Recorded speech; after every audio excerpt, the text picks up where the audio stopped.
فلا أقسم بمواقع النجوم وإنه لقسم لو تعلمون عظيم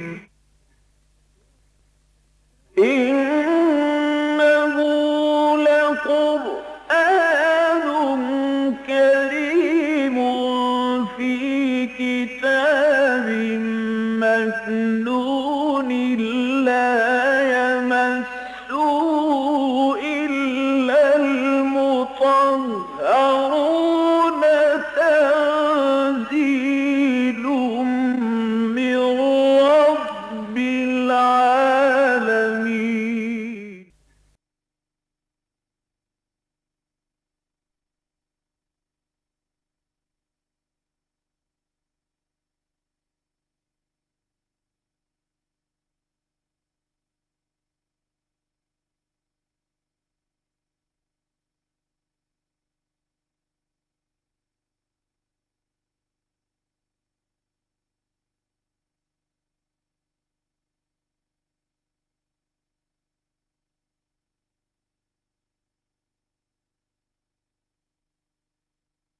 آج ہمیں سورہ آل عمران کی آیت نمبر 139 سے آگے بڑھنا ہے۔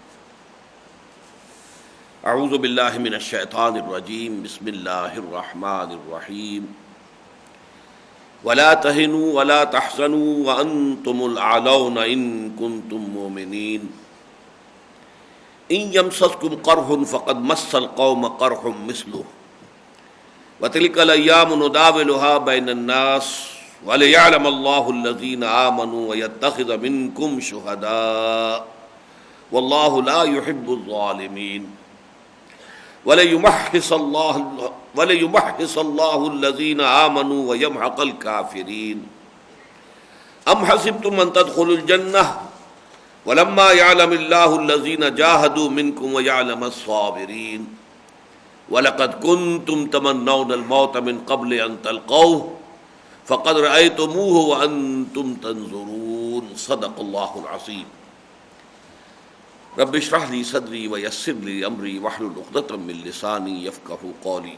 اس 14ویں رکوع کی جو یہ آیات بقیہ رہ گئی تھیں جو میں نے ابھی تلاوت کی ہیں، اور اس سے آگے جو 15واں رکوع ہے اس کی بھی 5 آیات، یہ 10 آیات مسلمانوں کی دلجوئی کے لیے نازل ہوئی ہے۔ جو زخم لگا تھا مسلمانوں کو غزوہ احد میں وہ بہت کاری تھا، 70 صحابہ شہید ہو گئے، حضور مجروح ہوئے، یہاں تک کہ خبر اڑ گئی کہ حضور کا انتقال ہو گیا ہے۔ بہت سے صحابہ کے حوصلے پست ہو گئے، بعض صحابہ میدان چھوڑ کر بھاگ بھی گئے۔ افراتفری کی کیفیت جو ہے وہ طاری رہی، بہت شدید۔ یہ تو معجزانہ طریقے پر اللہ تعالیٰ نے پھر صورتحال کو تبدیل کیا، ورنہ واقعہ یہ ہے کہ اگر اس وقت قریش چاہتے اور اپنے اس پروگرام کو لے کر آگے بڑھتے، جیسے کہ خالد ابن ولید جو کمانڈر تھے ان کی کیولری کے، ان کا اصرار بھی تھا کہ ہمیں مسلمانوں کا تعاقب کرنا چاہیے اور کوہ احد پر چڑھ کر انہیں ختم کرنا چاہیے، لیکن ابو سفیان نے کہا کہ نہیں، اس میں رسک جو ہے وہ بہت ہائی ہے، وہ بلندی پر ہے، پہاڑ پر چڑھ چکے ہیں، وہ ہم پہ پتھراؤ کے ذریعے سے بھی ماریں گے، اوپر سے تیر چلائیں گے تو ماریں گے۔ بہرحال ان کا یہ اختلاف رائے ہے کہ جس کو اللہ تعالیٰ نے اہل ایمان کے حق میں اس وقت ڈھال بنا دیا۔ تو یہ جو چرکا لگا مسلمانوں کو، ظاہر بات ہے کہ اس سے بڑی بددلی، دل شکستگی کی کیفیت طاری ہوئی، اور یہ بہت ہی بڑا کنٹراسٹ تھا۔ ایک سال پہلے جو صورتحال ہوئی تھی غزوہ بدر میں، جہاں 313 اور وہ بھی تقریباً غیر مسلح، جو گھر سے جنگ کے ارادے سے نکلے ہی نہیں تھے، بلکہ ارادہ تھا صرف ایک تجارتی قافلے کا راستہ روکنے کا، لہذا کسی نے بھی اپنے ہتھیار ساتھ لینے کا تکلف نہیں کیا تھا۔ لیکن یہ کہ 313 تقریباً غیر مسلح نہتے لوگوں کو اللہ تعالیٰ نے 1000 پوری طرح کیل کانٹے سے لیس، اس وقت بھی 100 سواروں کا دستہ موجود تھا ان کے ساتھ، جبکہ ان کے ساتھ صرف 2 گھوڑے تھے، لیکن اللہ تعالیٰ نے ایک فتح عظیم عطا فرمائی، اسے یوم الفرقان بنا دیا تھا، تو اس سے مسلمانوں کی دھاک بیٹھ گئی، مورال جو ہے ان کا آسمان سے باتیں کرنے لگا۔ لیکن اس کا رد عمل بھی پھر اسی درجے کا تھا۔ وہ جو ایک آپ کو معلوم ہے کہ نیوٹن کے 3 قوانین ہیں بنیادی، لاز آف موشن، تو اس کا آخری یہ ہے to every action there is an equal and opposite reaction. یہ جو 3rd لا آف موشن ہے یہ بالکل اپلائی کرتا ہے غزوہ بدر اور غزوہ احد پر۔ اس میں 70 کفار مارے گئے، یہاں 70 صحابہ شہید ہو گئے۔ صورتحال جو ہے گویا کہ بالکل برابر کی بات ہو گئی، برابر کی چوٹ ہو گئی، اور اسی لیے ابو سفیان نے عین موقع پر کہا بھی کہ ہم نے بدر کا بدلہ چکا لیا ہے۔ اس حوالے سے مسلمانوں پر جو دل شکستگی طاری ہوئی ہے، افسردگی طاری ہوئی ہے، اس کو رفع کرنے کے لیے قرآن مجید میں اللہ تعالیٰ نے مفصل خطاب فرمایا ہے۔ اس خطاب کا جو ہے آغاز ہو رہا ہے وَلَا تَهِنُوا وَلَا تَحْزَنُوا وَأَنْتُمُ الْأَعْلَوْنَ إِن كُنتُم مُؤْمِنِينَ۔ اے ایمان والو، نہ سست پڑو اور نہ غمگین ہو، اور ہمارا پختہ وعدہ تم سے یہ ہے کہ تم ہی سب سے اونچے رہو گے بالآخر، اگر تم مومن رہے۔ مشروط ہے ان کنتم مومنین، لیکن یہ کہ یہ کچھ اونچ نیچ تو آتی رہے گی، یہ اگلی آیت میں آ رہا ہے، لیکن یہ ہے کہ بہرحال اگر تم نے ایمان کے تقاضے ادا کیے اور جہاد فی سبیل اللہ کے تقاضے ادا کیے جیسے کہ ان کا حق ہے، تو ہمارا پختہ وعدہ ہے انتم الاعلون، اعلون اعلیٰ کی جمع ہے، اعلیٰ سب سے اونچا، یقیناً تم ہی سب سے اونچے ہوگے اگر تم مومن رہے، اگر تم مومن ہوئے۔ اس آیت پر ذرا اس اعتبار سے بھی گفتگو کر لینی چاہیے۔ ایک تو ہے تعویل خاص کے پہلو سے کہ غزوہ احد کے حالات میں، اس پس منظر میں مسلمانوں کی جو فوری دل شکستگی تھی، جو بددلی تھی، جو مایوسی کی کیفیت طاری ہوئی ہے، اس کو رفع کرنے کے لیے اللہ تعالیٰ نے یہ دل جوئی کے الفاظ نازل فرمائے۔ یہ تو اس کی تعویل خاص ہو گئی، خاص پس منظر میں۔ تعویل عام کے اعتبار سے یہ پختہ وعدہ اللہ کا ہے، اگرچہ یہ ہر لمحے پر جو ہے یہ محیط نہیں ہے۔ آئندہ بھی جب بھی کبھی ایمان اور جہاد کی بنیاد پر تحریک چلے گی، یہی وعدہ اللہ کا ان سے بھی ہے، لیکن یہ نہیں ہے کہ فوری طور پر ہو جائے گا۔ آخر 12 برس حضور کو مکے میں گزرے، حالانکہ اہل ایمان تھے، اور ان سے زیادہ ایمان والا تو کوئی ہو سکتا ہی نہیں ہے۔ جو ہجرت سے قبل جو لوگ ایمان لائے مکے میں، سابقون الاولون من المہاجرین، ان سے زیادہ ایمان والا کون ہوگا؟ لیکن ظاہر بات ہے وہ اعلیٰ نہیں تھے، وہ سربلند نہیں تھے، وہ اونچے نہیں تھے، بلکہ وہ تو وہاں ڈومینیٹڈ تھے۔ غلبہ جو ہے کفار کو حاصل تھا، مشرکین کو حاصل تھا۔ تو گویا کہ یہ وعدہ جو ہے ہر لحظے پر جو ہے یہ محیط نہیں ہے، بلکہ یہ کہ ایک مناسب مدت کے بعد جب ان کی آزمائشیں ہو جائیں، وَلَنَبْلُوَنَّكُمْ بِشَيْءٍ مِّنَ الْخَوْفِ وَالْجُوعِ وَنَقْصٍ مِّنَ الْأَمْوَالِ وَالْأَنفُسِ وَالثَّمَرَاتِ۔ سورہ بقرہ کے 19ویں رکوع کی آیت بڑی اہم ہے۔ ہم لازماً آزمائیں گے تمہیں، ٹھوک بجا کر دیکھیں کہ واقعی مومن ہو یا نہیں۔ ام حسبتم ان تدخلوا الجنہ، ابھی آیت آ جائے گی آگے، اور اس سے زیادہ گمبھیر الفاظ میں یہ آیت سورہ بقرہ میں آ چکی ہے، اور اس سے بھی پہلے سن 5 یا 6 میں سورہ عنکبوت میں آ چکی ہے۔ احسب الناس ان یترکوا ان یقولوا آمنا وهم لا یفتنون، کیا لوگوں نے یہ سمجھا تھا کہ انہیں چھوڑ دیا جائے گا محض یہ کہنے پر کہ ہم ایمان لے آئے، اور انہیں آزمایا نہ جائے گا؟ وَلَقَدْ فَتَنَّا الَّذِينَ مِن قَبْلِهِمْ، ہم نے تو جو بھی ان سے پہلے آیا جس نے ایمان کا دعویٰ کیا، ہم نے انہیں آزمایا۔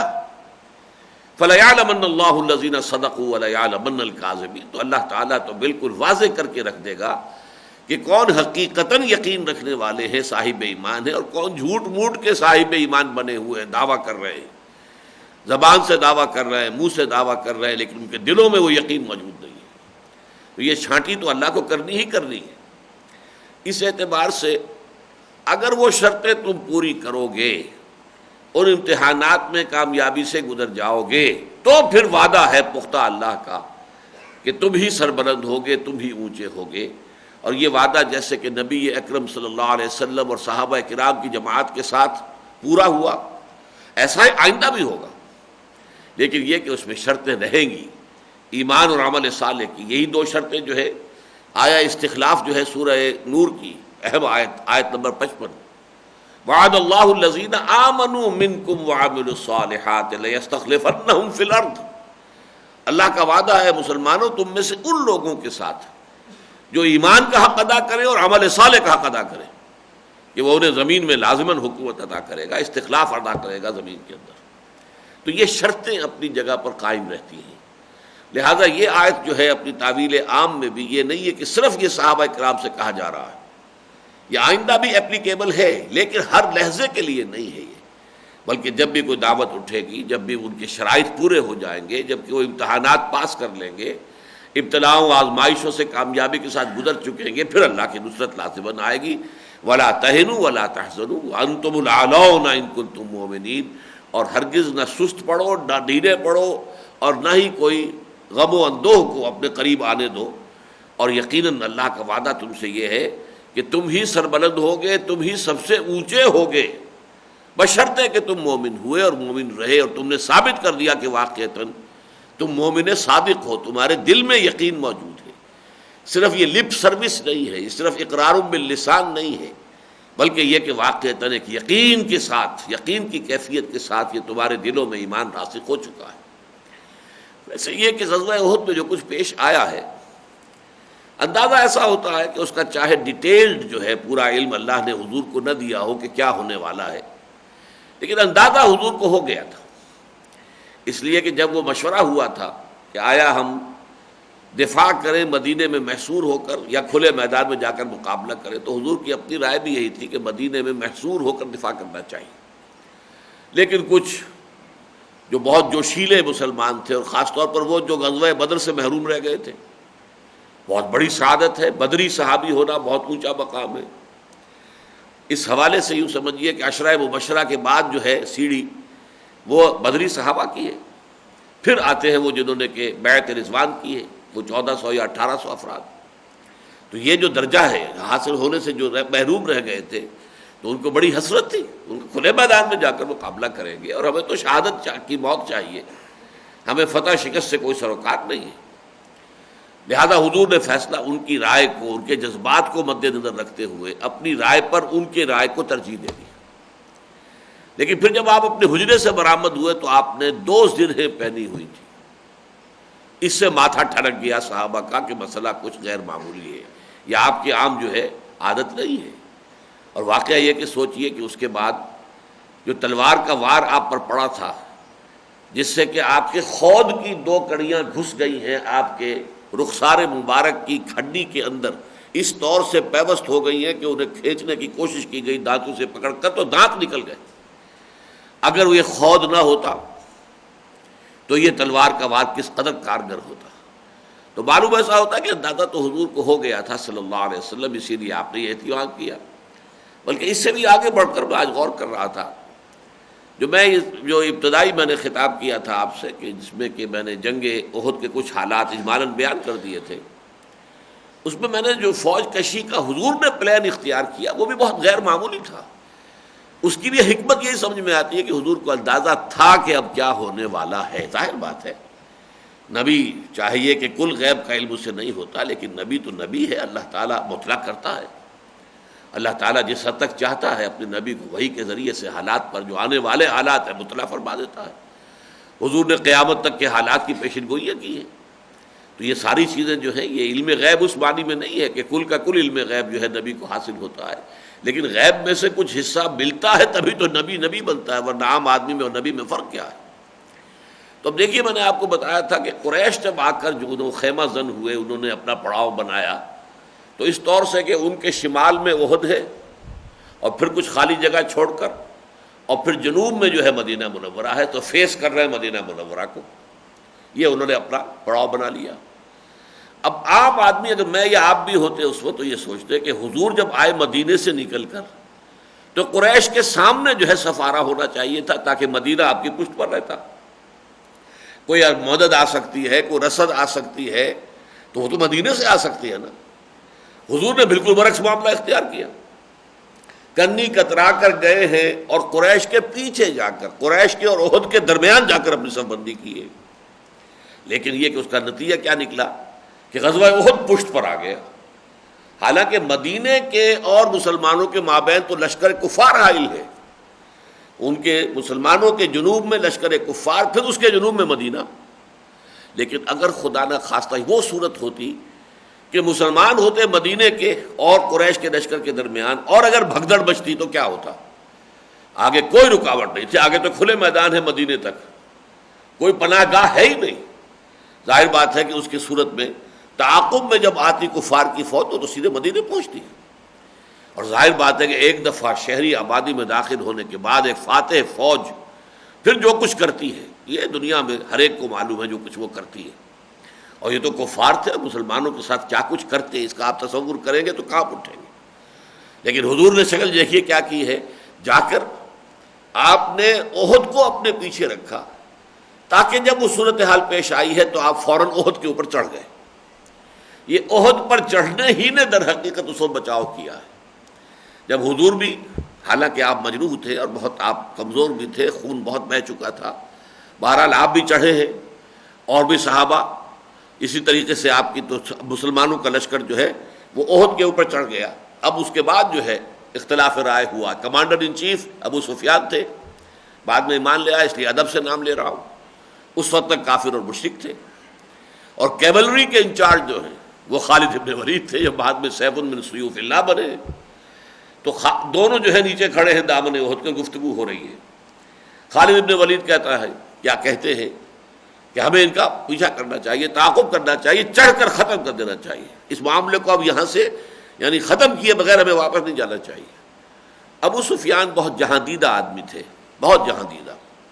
انہوں نے کہا نہیں، the risk is too high, اس میں اندیشہ بہت ہے، وہ اوپر ہے، بلندی پر ہے، وہ تو پتھراؤ بھی کریں گے تو بہت مؤثر ہو جائے گا. اور پھر یہ کہ اوپر سے تیر اندازی کریں گے تو بہت کیجولٹیز ہو جائیں گی. بس ہم نے جو بدر کا بدلہ لینا تھا وہ لے لیا، اب یہ ہے کہ اس کے بعد آئندہ پھر کبھی دیکھیں گے. چنانچہ وہاں سے وہ واپس آ گئے. ورنہ واقعہ یہ کہ اس وقت مسلمان بہت دل شکستگی کے عالم میں تھے. اور آپ کو معلوم ہے بہت سے حضرات نے، حضرت عمر رضی اللہ تعالیٰ عنہ نے بھی تلوار پھینک دی تھی. جب یہ خبر ان تک پہنچی ہے کہ حضور جو ہے شہید ہو گئے تو انہوں نے تلوار پھینک دی کہ اب حضور کے بعد لڑنا کاہے کے لیے. لیکن بعض صحابہ کا معاملہ یہ رہا کہ اگر جس مقصد کے لیے حضور نے جان دے دی، اگر واقعی جان دے دی ہے تو ہم سب کو اب زندہ رہ کے کیا لینا ہے، اب ہمیں بھی اپنی جانیں اسی کام کے لیے دینی.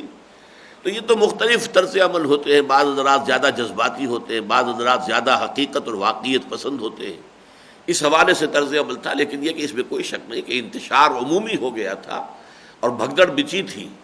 اور وہ بہت بڑی غلطی کہ جو وہاں پر 50 تیر انداز مقرر کیے گئے تھے، حضرت عبداللہ ابن جبیر بن نعمان انصاری دوسی بدری، یہ بدری تھے صحابی، ان کی سرکردگی میں، تو وہاں وہ 50 میں سے 35 یا 40 نے ان کی نافرمانی کی اور وہ مورچہ چھوڑ دیا. اور وہاں سے پھر خالد بن ولید جو ہے وہ اپنے رسالے کو لے کر ٹوٹ پڑا بیک سے. اور اس میں اب چکی کے 2 پارٹوں کے درمیان مسلمانوں کا لشکر آ گیا کہ ایک طرف جنوب میں ان کے جو ہے وہ کفار کا لشکر ہے جس کا کہ وہ پیچھا کر رہے تھے، وہ بھاگ رہے تھے اور یہ پیچھا کر رہے تھے. لیکن اب ان کی پشت کی طرف سے جو ہے وہ خالد ابن ولید کا رسالہ جو ہے وہ حملہ آور ہو گیا. تو اس سے بہرحال چرکا لگا ہے. اس چرکے سے جو بھی دل شکستگی، افسردگی کی کیفیت طاری ہوئی، اس پر یہ آیات نازل ہو رہی ہے. وَلَا تَهِنُوا وَلَا تَحْزَنُوا وَأَنْتُمُ الْأَعْلَوْنَ إِن كُنتُم مُؤْمِنِينَ. نہ سست پڑو، نہ کمزوری دکھاؤ، اور نہ ہی رنج اور غم کو اپنے قریب آنے دو. اور تم سے ہمارا پختہ وعدہ ہے کہ تم ہی سب سے اونچے رہو گے بالآخر، اگر تم واقعتاً مومن ثابت ہوئے. ان یمسسکم قرح فقد مس القوم قرح مثلہ. بڑی پیاری بات ہے. دیکھو مسلمانوں، آج اگر تمہیں زخم لگا ہے تو تمہارا دشمن، وہ قوم جو تمہاری دشمن ہے، مشرکین مکہ، انہیں بھی تو ایسا ہی چرکا لگ چکا ہے. کیا 70 ان کے نہیں مارے گئے تھے؟ اور تمہارے تو ظاہر بات ہے کہ جو بھی شہید ہوئے ہیں ان میں کوئی بہت زیادہ تعداد جو ہے وہ سرداروں کی نہیں ہے. ہیں چند سردار بھی ہیں، ان کے تو تقریباً سارے کے سارے، سب بڑے سردار سارے کھیت رہے تھے وہاں میدان میں. لیکن دیکھو تم، وہ دل برداشتہ نہیں ہوئے. وہ 1 سال کے اندر اندر اپنی قوت جمع کر کے، اپنی ہمت جمع کر کے، وسائل جمع کر کے آ گئے تم پر چڑھائی کر کے. لہذا تم کیوں سست پڑ رہے ہو؟ تم کیوں دل برداشتہ ہو رہے ہو؟ تم کیوں دل گرفتہ ہو رہے ہو؟ تم کیوں رنج و غم کے اندر مبتلا ہو رہے ہو؟ ان یمسسکم قرح فقد مس القوم قرح مثلہ. ایسا ہی چرکا، ایسا ہی زخم جو ہے اس قوم کو بھی لگ چکا ہے، تمہاری دشمن قوم کو۔ وَتِلْكَ الْأَيَّامُ نُدَاوِلُهَا بَيْنَ النَّاسِ، اور یہ تو دن ہیں جنہیں ہم گردش میں رکھتے ہیں لوگوں کے مابین، یعنی اونچ نیچ تو ہماری یہ سنت ہے، ہمارا طریقہ ہے کہ ہم لوگوں کے مابین یہ اونچ نیچ کرتے رہتے ہیں، گردش میں رکھتے ہیں معاملات کو، اس لیے کہ اسی سے آزمائش ہوتی ہے، اسی سے جانچ پرکھ ہوتی ہے کون کتنے پانی میں ہے۔ اگر ایسا نہ ہو، ہر وقت جو ہے اللہ تعالیٰ کی مدد آ رہی ہے، ہر وقت آ رہی ہے، ہر وقت آ رہی ہے، تو ظاہر بات ہے کمپلیسنسی جو ہے وہ تمہیں ٹیک اوور کر لے گی، پھر اس کی جد و جہد، محنت، مشقت، ایثار، قربانی، یہ سارے جذبے کہاں سے آئیں گے؟ وہ تو یہ کہ عالم واقعہ میں جو عالم اسباب ہے اس کے اندر رہتے ہوئے جد و جہد کرو گے، اور کبھی چرکا بھی کھاؤ گے، کبھی زخم بھی کھاؤ گے، تبھی تو واقعتاً ثابت ہوگا کہ تم میں سے کون واقعی صاحب ایمان ہے۔ تِلْكَ الْأَيَّامُ نُدَاوِلُهَا بَيْنَ النَّاسِ، اب یہاں پہ ایک محذوف ہے تاکہ ہم لوگوں کو آزمائیں۔ وَلَنَبْلُوَنَّكُمْ بِشَيْءٍ مِّنَ الْخَوْفِ وَالْجُوعِ، جو آیت سورہ بقرہ میں آ چکی ہے، اس کو یہاں پر سمجھیے کہ یہ مضمون محذوف ہے یہاں پر، اسی لیے حرف عطف سے آگے بات شروع کی، تاکہ اللہ تمہیں آزمائے۔ وَلِيَعْلَمَ اللَّهُ الَّذِينَ آمَنُوا، اور تاکہ اللہ تعالیٰ دیکھ لے، جان لے، لفظی ترجمہ تو ہوگا جان لے ان لوگوں کو جو واقعتاً صاحب ایمان ہیں، پتہ چل جائے کہ کون حقیقتاً صاحب ایمان ہے، کہ ان کے دلوں میں یقین والی کیفیت موجود ہے ایمان کی۔ یہ تو اللہ تعالیٰ کے علم میں آنا چاہیے، اللہ کے علم میں تو ہمیشہ ہر چیز ہے، لیکن اللہ ظاہر کر دینا چاہتا ہے، واضح کر دینا چاہتا ہے، مبرہن کر دینا چاہتا ہے، علم نشرح کر دینا چاہتا ہے، تاکہ سب دیکھ لے، ہر دیکھنے والی آنکھ دیکھ لے کہ کون ایمان کی کتنی گہرائی میں ہے، کون کتنے پانی میں ہے۔ وَلِيَعْلَمَ اللَّهُ الَّذِينَ آمَنُوا وَيَتَّخِذَ مِنكُمْ شُهَدَاءَ، اور تم میں سے کچھ کو اپنا گواہ بنا لے، شہید بنا لے، گواہ بنا لے۔ یہ مقام اس اعتبار سے قرآن مجید کا اہم ترین مقام ہے کہ صرف یہ ایک جگہ ہے پورے قرآن میں جہاں لفظ شہید اللہ کی راہ میں مقتول ہونے کے معنی میں لیا جا سکتا ہے، ورنہ یہاں بھی شہادت کا جو عام تصور ہے اللہ کا گواہ، لیکن یہاں نہیں، یہاں یہ مقتول فی سبیل اللہ کے معنی میں لیا جا سکتا ہے لفظ شہید، ورنہ پورے قرآن مجید میں اللہ تعالیٰ کی راہ میں قتل ہونے کے لیے لفظ قتل ہی آیا، شہادت کا لفظ کہیں نہیں آیا، سوائے اس ایک مقام کے جہاں امکان ہے۔ آپ کو معلوم ہے سورہ بقرہ کے بھی 19ویں رکوع میں وَلَا تَقُولُوا لِمَنْ يُقْتَلُ فِي سَبِيلِ اللَّهِ أَمْوَاتٌ، ہرگز نہ سمجھنا ان کو یا کہنا ان کو کہ جو اللہ کی راہ میں قتل ہو جائیں، یہاں شہید ہونے کا لفظ نہیں آیا۔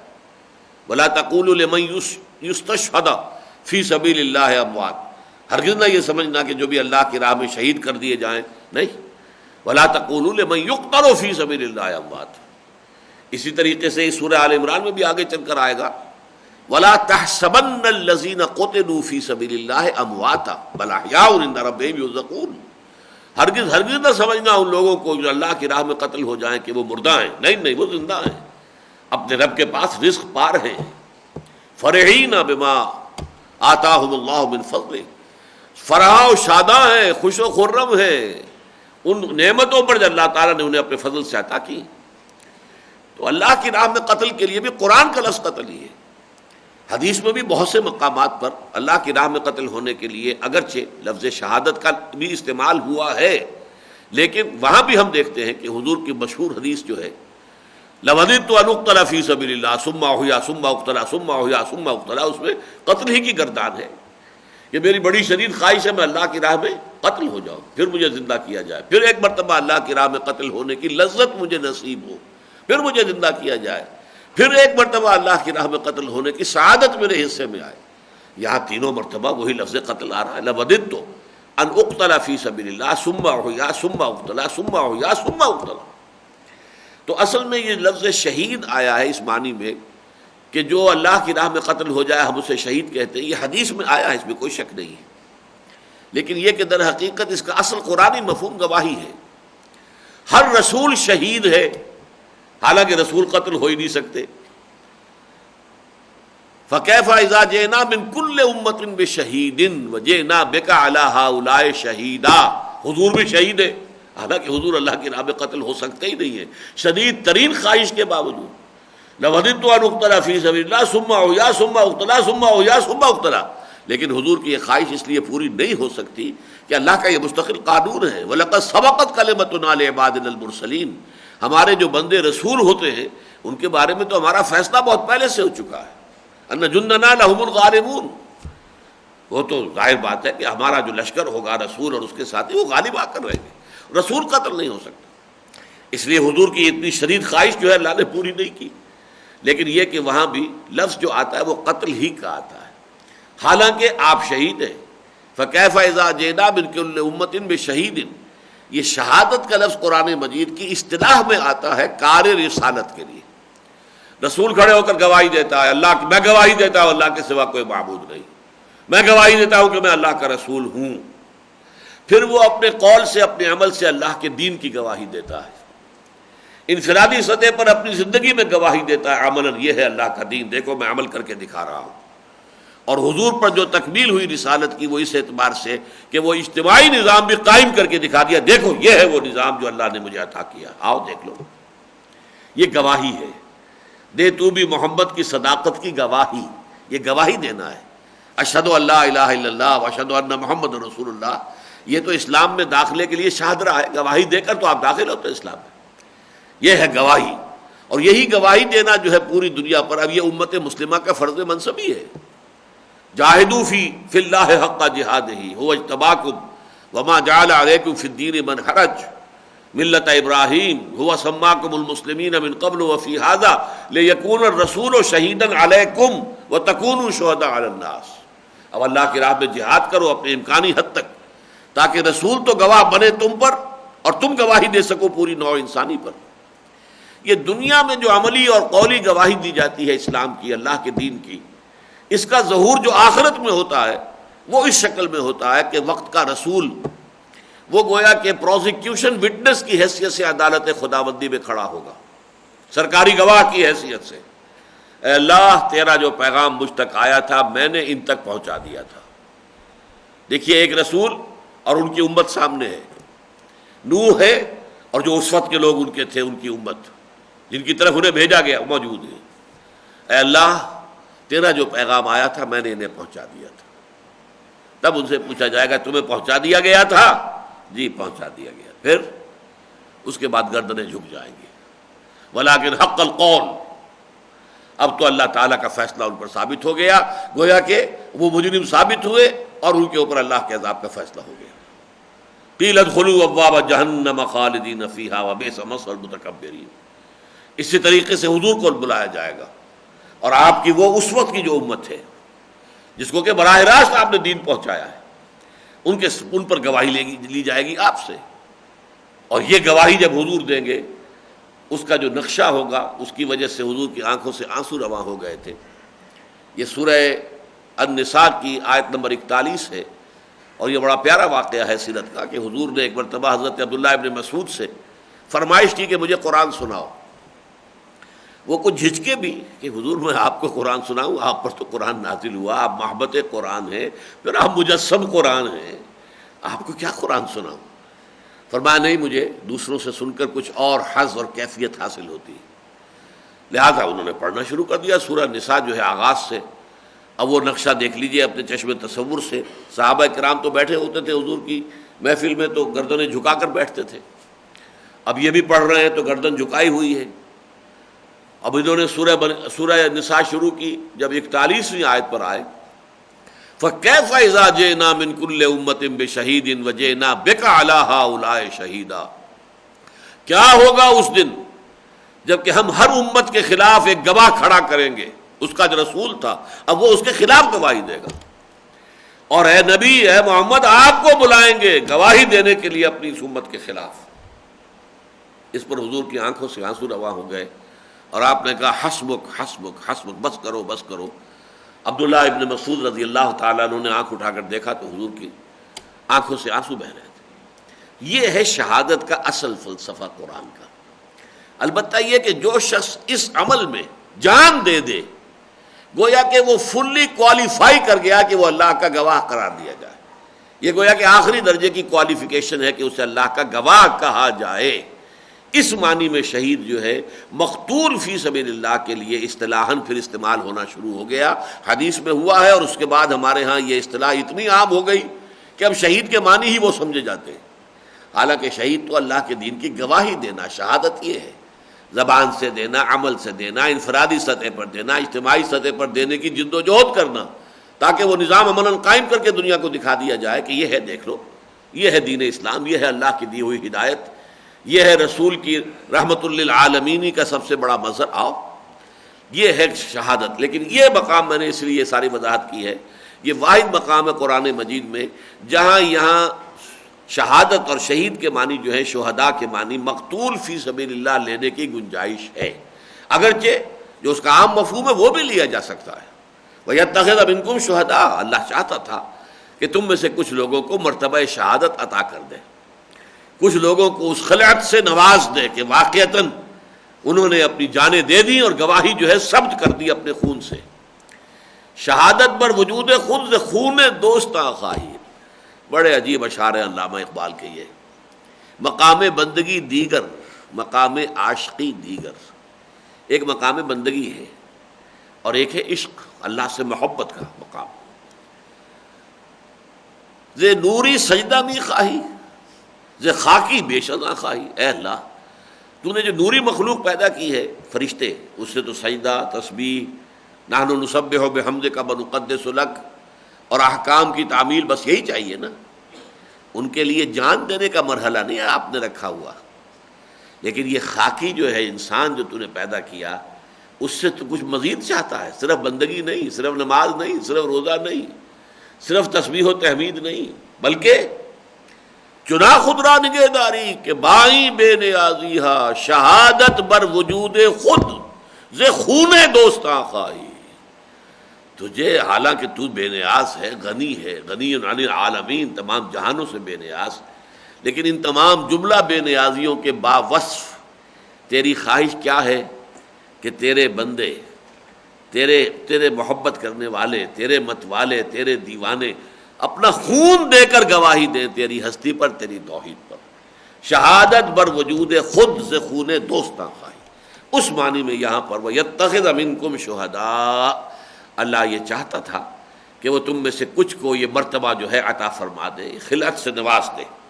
وَاللَّهُ لَا يُحِبُّ الظَّالِمِينَ، باقی اس وسوسے کو اپنے قریب نہ پھٹکنے دو کہ اللہ تعالیٰ ظالموں کو پسند کرتا ہے۔ دیکھیے شیطان آتا ہے نا کہ اللہ دیکھیے جی اللہ مدد کرتا ہے ہماری، تو یہ گت ہماری نہ بنتی، یہ ہمیں جو ہے یہ ساری جو بھی چرکہ ہمیں لگا ہے وہ نہ لگتا، اللہ تو قادر ہے، عادل ہے، تو اللہ تعالیٰ جو ہے اہل ایمان کے مقابلے میں کیسے اجازت دے دی کفار کو کہ انہوں نے ہمارے 70 شہید کر دیے۔ لیکن یہ سب وسوسے جو ہیں شیطانی وسوسے ہیں، اللہ تعالیٰ کو ظالموں سے محبت نہیں ہے، محبت تو ہے اصل میں اہل ایمان سے، لیکن اہل ایمان ہی کی مصلحت ہے کہ ان کو آزمایا جائے، ان کی چھانٹی کی جاتی رہے، ان کی پرجنگ ہوتی رہے۔ یہاں جو اب آ رہا ہے جو کہ حکمت آزمائش، حکمت ابتلاء ہے، اس پر یہ آیت بہت اہم ہے۔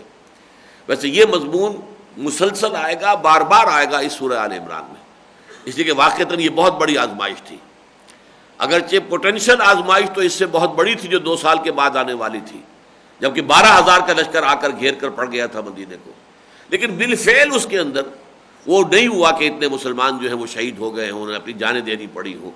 عین وقت پر اللہ تعالیٰ نے آندھی بھیجی اور اس آندھی نے جو ہے وہ آگ لگوا دی ان کے کیمپوں کے اندر، اور اس سے یہ ہے کہ وہ بدل ہو کر اپنا محاصرہ اٹھا کر چلے گئے۔ باقاعدہ جنگ کی تو نوبت آئی ہی نہیں، 1-2 مبارزتیں ہوئی ہیں، اللہ خیر صلی اللہ۔ تو یہ جو اتنا بڑا چرکا جو لگا ہے مسلمانوں کو، یہ تو جو جنگ میں ہے یہ غزوہ احد کا چرکا ہے، لہذا اس صورت میں آپ دیکھیں گے بار بار اس میں حکمت ہے، اس میں بھی خیر ہے۔ پہلی بات کیا ہے، اگر آزمائش نہ ہو، تکلیفیں نہ آئیں، مصیبتیں نہ آئیں، قربانیاں نہ دینی پڑے، تو سچے اور جھوٹے کا امتیاز کیسے ہوگا؟ نمبر 1، منافق اور مومن کے درمیان فرق کیسے قائم ہوگا؟ کیسے امتیاز کیا جائے گا کہ کون مومن ہے کون منافق؟ نمبر 1۔ نمبر 2 یہ کہ جو مومن ہے لیکن کچھ آلائش اس کو لگی ہوئی ہے، ظاہر بات ہے کہ غلبہ تو ایمان کا ہے اس میں، لیکن یہ کہ کچھ نہ کچھ کھوٹ بھی شامل ہے، اس کھوٹ کو صاف کرنا، پاک کرنا، جیسے اگر سونے میں کچھ کھوٹ ہے تو آپ پھر پگھلاتے ہیں اس کو بھٹی میں ڈال کر، تبھی تو اس سے کھوٹ علیحدہ ہوگا. لہذا یہ بھٹیوں میں ڈال کر کھوٹ علیحدہ کرنا بھی مقصود ہوتا ہے کہ واقعتاً جو صاحب ایمان ہے وہ بالکل زر خالص بن جائے، سونا خالص، کوئی کھوٹ نہ رہے. نمبر 3، اس سے بھی آگے بڑھ کر جن لوگوں کے اندر پوٹینشل جو ہے اعمال صالحہ کا جوہر موجود ہے، وہ جب تک اس طرح کے مرحلے نہیں آتے کیسے معلوم ہوگا کہ ان کے اندر کس قدر عظیمت تھی، ان کے اندر استقامت کتنی تھی، کیسے معلوم ہوگا؟ تو اللہ تعالیٰ چاہتا ہے کہ اہل ایمان میں سے جو لوگ واقعتاً بڑی باصلاحیت ہیں، ان کی صلاحیتیں نکھر کر لوگوں کے سامنے آ جائیں، ان کا مقام و مرتبہ لوگوں کے سامنے واضح ہو جائے، پتہ چل جائے ہو از ہو، کون کتنے پانی میں ہے. اس کو کہتے ہیں ابلا، لیبلی المؤمنین منہ بلاء حسنہ. یہ بلاء حسنہ ہے کہ کسی جماعت یا افراد کی جو خوبیاں ہیں انہیں نکھارنے کے لیے، انہیں نمایاں کرنے کے لیے، انہیں سامنے لانے کے لیے اس طرح کی آزمائشوں کی بھٹیوں میں سے گزارا جائے تاکہ معلوم ہو، تم اپنے اندر جان سکو، اپنے رینکس کے اندر پہچان سکو کون کتنے پانی میں ہے. تو یہ متعدد مواقع پر اب یہ حکمتیں آئیں گی. یہاں الفاظ کیا ہیں؟ وَلَيُمَحِّصَ اللَّهُ الَّذِينَ آمَنُوا وَيَمْحَقَ الْكَافِرِينَ، تاکہ اللہ تعالیٰ چھانٹی کر لے اہل ایمان کی اور پھر کافروں کو تباہ کر دے، کافروں کو مٹا دے. دیکھیے یہ تمحیص کا لفظ یہاں پر آیا، یمحصا، یا اردو میں ایک لفظ استعمال کرتے ہیں بحث و تمحیص. بڑی بحث تمحیص کے بعد معاملہ جو ہے یہ طے پا گیا. یہ کیا ہے بحث تمحیص کسے کہتے ہیں؟ عربی زبان میں بحث کہتے ہیں کریدنے کو. یہ جو کوا آتا ہے اور اپنی چونچ سے کریدتا ہے، شاید کوئی دانہ نکل آئے یہاں سے، کوئی گلدوں کا دانہ پڑا ہوا ہو، کوئی اور ہو، چنے کا دانہ پڑا ہو، تو یہ کریدنا جو ہے یہ بحث ہے. یہ سورہ مائدہ میں یہ لفظ آیا ہے کہ اللہ تعالیٰ نے جب وہ قابیل نے حابیل کو جو ہے قتل کر دیا، اس کے بعد اسے پتہ نہیں تھا کہ اب میں اس لاش کا کیا کروں، تو اللہ نے غراب ایک کوے کو بھیج دیا، یبحث فی الارض، وہ زمین میں وہ اپنی چونچ سے کرید رہا تھا. تو ایک بحث کے اندر آپ کریدتے ہیں جو مسائل ہیں ان کو اچھی طریقے سے، پھر چھانٹی سفٹنگ جو ہے، پھر چھانٹی کر دینا. چھاج کے اندر پھر آپ نے یہ کیا کہ بھوسا جو ہے وہ اڑ جائے اور دانے رہ جائیں. یہ سفٹنگ ہے تمحیص، یعنی علیحدہ علیحدہ کر دینا، بھوس علیحدہ ہو جائے، دانے علیحدہ ہو جائے، یہ ہے تمحیص. تو بحث و تمحیص، پہلے مسئلے کے مختلف پہلوؤں کو کرید لیا جائے، پوری طریقے سے بخیے ادھیڑ کے دیکھ لیا جائے، جسے آپ کہتے بھی ہیں کہ اس کے اندر یہ تنقیحات ہیں، ایشوز ہیں، انفالوڈ یہ ہے. مقدمات میں بھی جو خاص طور پر ہوتا ہے دیوانی مقدمہ، اس میں پہلے جو ہے ایشوز جو ہیں وہ فریم کیے جاتے ہیں. یہ گویا کہ تبحیث ہے، بحث ہے. اس کے بعد پھر ان کے اندر چھانٹی کی جاتی ہے. تو بحث و تمحیص، اللہ تعالیٰ چاہتا ہے کہ اہل ایمان کو چھانٹ لے، وہ علیحدہ ہو جائے. اور ان میں جو لوگ منافق تھے وہ علیحدہ ہو گئے، 300 ظاہر ہو گیا جو چلے گئے. جن میں کچھ کمزوری تھی وہ بھی ظاہر ہو گیا، بنو حارثہ، بنو سلمہ، عارضی طور پر تھوڑی سی کمزوری آئی تھی وہ بھی ظاہر ہو گیا. جنہوں نے خلاف ورزی کی اپنے کمانڈر کے حکم کی وہ بھی ظاہر ہو گیا. جو جمے رہے، حضرت عبداللہ ابن جبیر اور ان کے 10 یا 15 ساتھی جمے رہے، اور پہلے حملے میں تو وہی ہلاک ہوئے بیچارے. اس کے بعد ہی ظاہر بات ہے جب تک ان کی جان میں جان تھی انہوں نے خالد ابن ولید کے رسالے کو آگے نہیں آنے دیا. لیکن جب وہ سب کے سب ختم ہو گئے تو پھر اب اس کے بعد راستہ کھلا تھا. تو یہ جو ثابت قدم رہے وہ بھی معلوم ہو گیا. تو چھانٹی کرنا مقصود ہے. وَلَيُمَحِّصَ اللَّهُ الَّذِينَ آمَنُوا وَيَمْحَقَ الْكَافِرِينَ. اور پھر اللہ تعالیٰ جو ہے آخر میں ایک اور جگہ پر مقام آیا ہے کہ پھر اللہ تعالیٰ کوڑے کرکٹ کی جگہ طرح پورے کافروں کو جمع کرے گا اور آگ میں جھونک دے گا.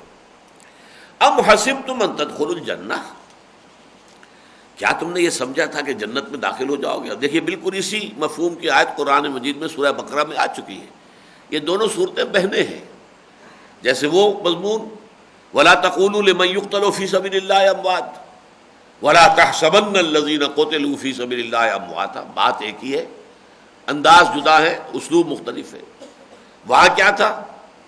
ام حسبتم ان تدخلوا الجنہ ولما يأتكم مثل الذين خلوا من قبلكم مستهم البأساء والضراء وزلزلوا حتى يقول الرسول والذين آمنوا معه متى نصر الله ألا إن نصر الله قريب. بڑی عظیم آیتوں میں سے قرآن مجید. سورہ بقرہ کی تو اپنی ایک شان ہے، اسے ضربہ سلام کہا گیا ہے پورے قرآن کا. ہر چیز کا ایک ذروہ، ایک چوٹی ہوتی ہے، کلائمیکس ہوتا ہے. قرآن کا کلائمیکس سورہ بقرہ ہے. تو وہ مضمون جو وہاں اتنی طویل آیت میں آیا تھا، کیا تم نے یہ سمجھا ہے کہ تم جنت میں داخل ہو جاؤ گے؟ ابھی تو تم پر وہ مصیبتیں تو آئی ہی نہیں ہیں جو تم سے پہلوں پر آئی تھی. تم پر سختیاں آئیں، فاقے آئے، تکلیفیں آئیں، مصائب آئے، یہاں تک کہ وہ ہلا مارے گئے، زلزلوا، ہلا مارے گئے، جھنجھوڑ دیے گئے. حتی یقول الرسول والذین آمنوا معہ، یہاں تک کہ وقت کے رسول اور ان کے ساتھی اہل ایمان پکار اٹھے، چیخ اٹھے، متی نصر اللہ. اللہ تعالیٰ چیخیں نکلوا لیتا ہے پہلے، پھر اللہ کی مدد آتی ہے. حضور کی چیخیں نکلوا لی ہیں اللہ نے. یہ بعض لوگ جو ہیں شاید مجھ سے کہیں کہ گستاخی کا انداز اختیار کر رہا ہوں میں، چیخیں نکلوا لی. طائف کے روز چیخیں نکل گئی ہیں حضور کی صلی اللہ علیہ وسلم. اللہم الیک اشکو ضعف قوتی وقلت حیلتی وہوانی علی الناس الی من تکلنی الی بعید یتجہمنی اور الی عدو ملکت امری. اے اللہ تیری جناب میں فریاد لے کر آیا اپنی قوت کی کمی کا، اپنے مسائل کی کمی کا، اور جو لوگوں میں بے عزتی ہو رہی ہے، رسوائی ہو رہی ہے، رسوا سرے بازارے آشوق ستمگارے، یہ طائف کی گلیاں، اور تیرا رسول، تیرا محبوب، اور پتھراؤ ہو رہا ہے اس کے اوپر، جسم لہو لہان ہو رہا ہے اس کا. اب وہ بیٹھ جاتا ہے ذرا تو دو غندے آتے ہیں اٹھا کر، ایک اس بغل میں ہاتھ ڈالتا ہے، ایک اس میں، چلے جاؤ نکلو یہاں سے. یہ حال، یہ بے عزتی، یہ توہین. الی من تکلنی، اے اللہ مجھے کس کے حوالے کر دیا ہے. الی بعید یتجہمنی، کیا وہ دور کا دشمن جو میرے اوپر جو ہے ہجوم کر رہا ہے اور جو چاہتا کر رہا ہے. اور الی عدو ملکت امری، کیا میرا معاملہ دشمن کے حوالے کر دیا، سپرد کر دیا کہ جو چاہے میرے ساتھ کر گزرے. بتائیے یہ چیخیں نہیں ہے تو کیا ہے؟ فریاد کی انتہا ہے. ہاں لیکن اس کے بعد تسلیم و رضا بھی ہے. ان لم یکن علی غضبک فلا ابالی، لیکن اے اللہ اگر تو ناراض نہیں ہے تو مجھے کوئی پرواہ نہیں. سب تسلیم خم ہے جو مزاج یار میں آئے. مجھے اندیشہ یہ کہ تو ناراض تو نہیں ہو گیا، یہ کہیں تیری ناراضگی کے مظاہر تو نہیں ہے. وہ جو سورہ والضحیٰ میں آیا ہے، اللہ تعالیٰ نے آپ کو چھوڑا نہیں ہے. ما ودعک ربک وما قلی. اس وقت یہ ہے کہ ذرا سا وحی میں وقفہ ہو گیا تھا جس سے حضور کو اندیشہ ہوا، اور کافروں نے تانے دینے شروع کر دیے. معلوم ہوتا ہے محمد تمہارا شیطان تمہیں چھوڑ گیا، بس خلاص. یہ تو صورتحال اس وقت ام جمیل نے خاص طور پر کہا تھا. تو والضحیٰ واللیل اذا سجی ما ودعک ربک وما قلی. تو اس موقع پر بھی شاید یہ دل میں خیال آیا ہو کہ کہیں اللہ ناراض ہو گیا، اس نے میرا ساتھ چھوڑ دیا، مجھے دشمنوں کے حوالے کر دیا. نہیں. پھر وہ فرشتہ حاضر ہوا ہے اور اس نے کہا کہ اللہ نے مجھے بھیجا، میں ملک الجبال ہوں، ان پہاڑوں کے اوپر میرا حکم چلتا ہے. اگر آپ فرمائیں، اللہ کا حکم ہے کہ اگر آپ کہیں تو میں ان پہاڑوں کو ٹکرا دوں آپس میں، جن کے درمیان یہ شہر جو ہے طائف آباد ہے، یہ پس کر سرما بن جائے لوگ. آپ نے فرمایا نہیں. کیا عجب کہ اللہ تعالیٰ ان کی آئندہ نسلوں کو ہدایت دے دے. یہ آپ کی عظیمت کا کوہ ہمالیہ ہے. بہرحال یہ جو میں کہہ رہا تھا چیخیں نکلوا دینا. وقال حتی یقول الرسول والذین آمنوا معہ متی نصر اللہ، یہاں تک کہ وقت کے رسول اور ان کے ساتھی اہل ایمان چیخ اٹھے، پکار اٹھے کہ اللہ کی مدد کب آئے گی. تب انہیں کہا گیا، بشارت دی گئی، الا ان نصر اللہ قریب. وہی آیت یہاں مختصر ہے. ام حسبتم ان تدخلوا الجنۃ ولما یعلم اللہ الذین جاہدوا منکم ویعلم الصابرین. کیا تم نے یہ سمجھا تھا کہ جنت میں داخل ہو جاؤ گے؟ ابھی تو اللہ نے دیکھا ہی نہیں ہے کہ تم میں سے کون ہے جو واقعی جہاد کا حق ادا کرنے والے ہیں. ابھی تو یوں سمجھیے کہ ستاروں سے آگے جہاں اور بھی ہے، ابھی عشق امتحان اور بھی ہے.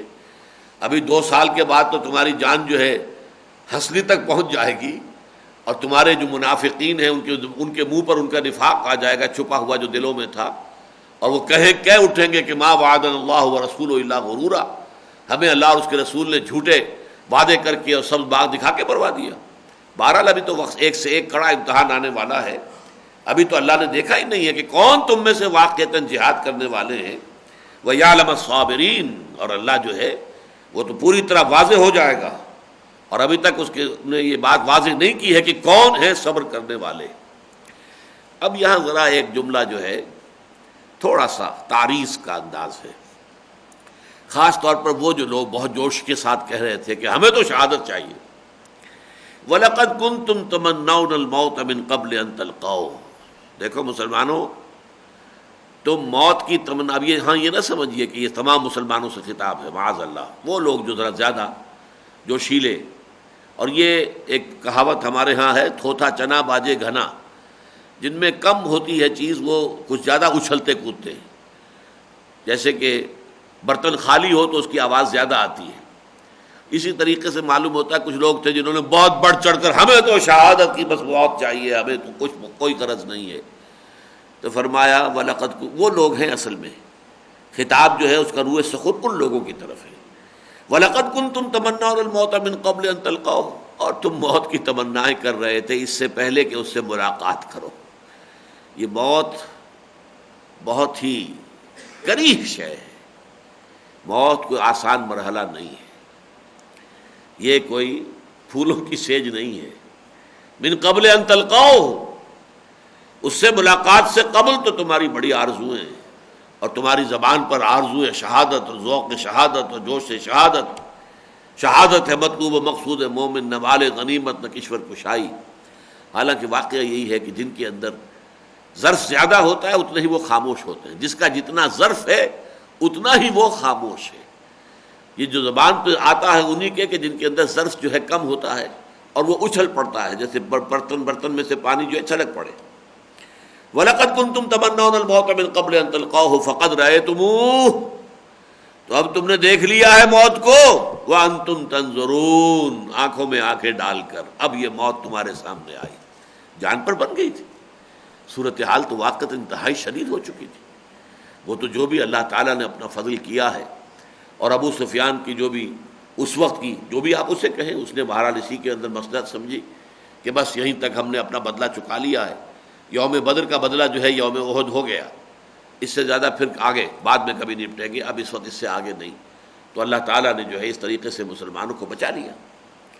وما محمد الا رسول، اور یہ چونکہ اسی دوران میں یہ مشہور ہو گیا تھا کہ محمد صلی اللہ علیہ وسلم قتل ہو گئے، شہید ہو گئے، تو بعض لوگوں کا طرز عمل، جن میں حضرت عمر جیسے لوگ بھی شامل ہیں رضی اللہ تعالیٰ عنہ، انہوں نے اپنی تلوار پھینک دی۔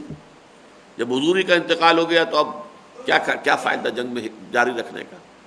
حالانکہ بعض صحابہ نے اسی موقع پر کہا کہ اگر حضور کی جان دے دی ہے تو پھر ہم نے زندہ رہنے کا کیا فائدہ، پھر ہمیں بھی جان اسی مقصد کے لیے دے دینی چاہیے، اور زیادہ جوش و خروش کے ساتھ وہ آگے بڑھے۔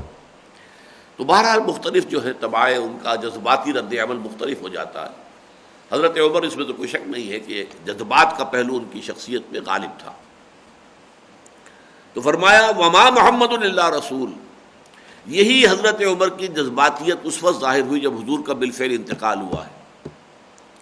اس وقت بھی حضرت عمر تلوار اپنی ننگی کر کے کھینچ کر میان سے بیٹھ گئے تھے، جو بھی حضور کا در مبارک تھا۔ کسی نے کہا کہ محمد کا انتقال ہو گیا تو گردن اڑا دوں گا۔ وہ تو حضرت ابو بکر پھر آئے ہیں اور سیدھے چلے گئے، اس لیے کہ بیٹی کا حجرہ تھا جس میں حضرت جو حضور صلی اللہ علیہ وسلم جو ہے ان کا انتقال ہوا حضرت عائشہ کے حجرے میں، تو وہاں تو کوئی رکاوٹ نہیں تھی، سیدھے گئے۔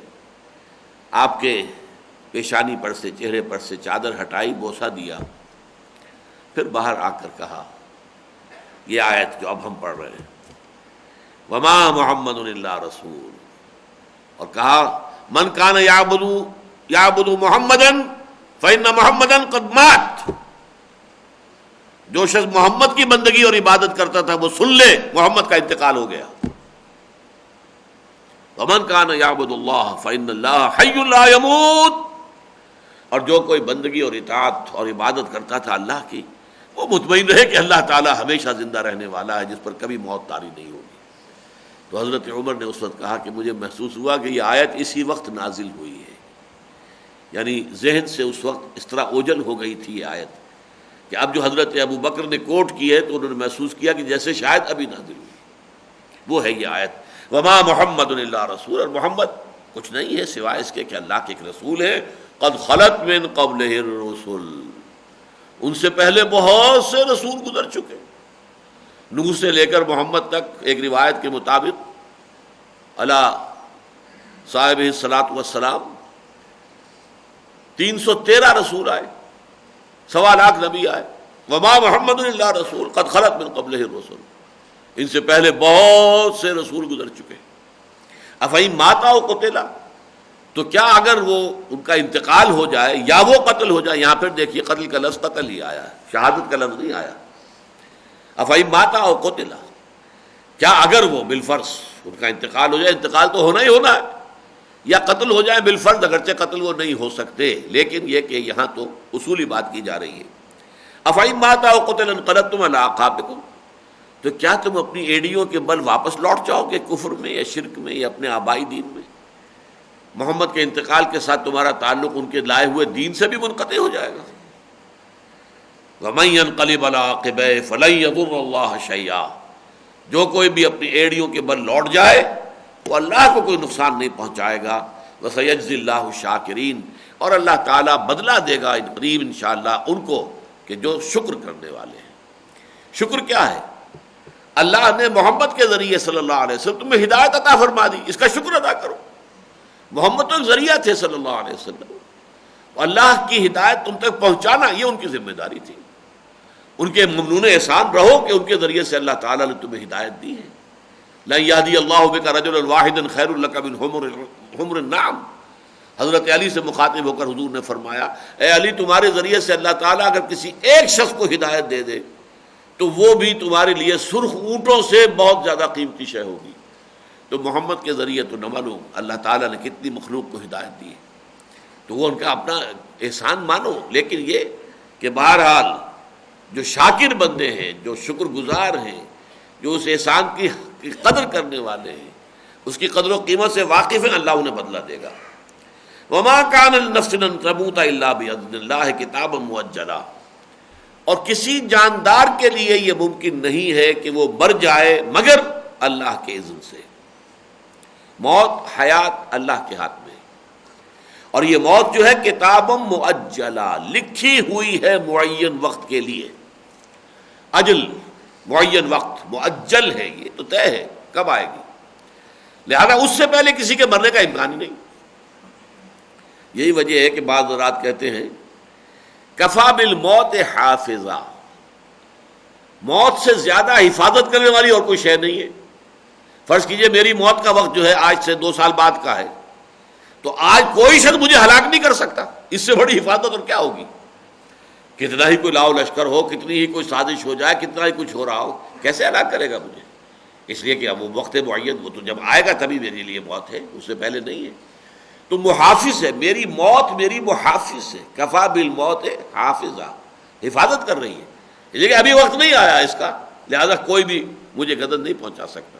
ہاں لا یضرکم الا اذى، کو تکلیف پہنچا دے، وہ زخم لگا دے، کچھ اور کر دے، موت نہیں آئے گی. موت آئے گی اپنے وقت معین پر.